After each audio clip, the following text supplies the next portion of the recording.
Good evening. The wind today almost killed a woman. You're about to hear from the people who saw it happen. Yeah, we're not talking about a tree coming down. It was an entire building. Where do you see it? Our Brandon Cruz live on the south side where it happened tonight. Brandon. Yeah, Brad, you can imagine this caused quite a stir here on South 8th Street and Greenfield when the house behind me was literally coming apart at the seams. It was a scene that people had no idea what was really unfolding.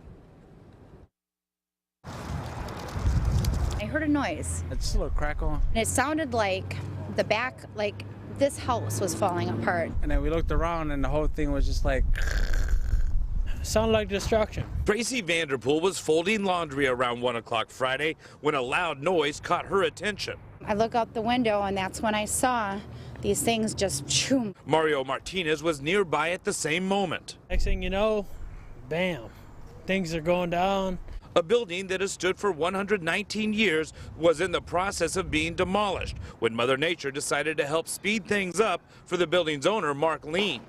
The back wall fell into the barn, didn't fall against that building. That wall over there kind of fell against the trees. So, you know, it looks like a mess, but it's, you know, a couple hours ago, it was pretty much cleaned up. Neighbors who saw the collapse said this almost turned tragic. There was some lady that was walking right there. I swear she was like 5 seconds close to death. She narrowly escaped. Happy nobody was hurt, Lean spent the rest of the day cleaning up and hoping the wind wouldn't do any more damage. I don't think the rest is going to fall. The rest is pretty sturdy. And it looks like city officials have just arrived here right now to kind of block off the alley, even though most of that building has come down. Now, right in that alley, some of the building had leaned up against the power cords and power lines hanging over the alley, but it didn't disrupt power or cable in the neighborhood.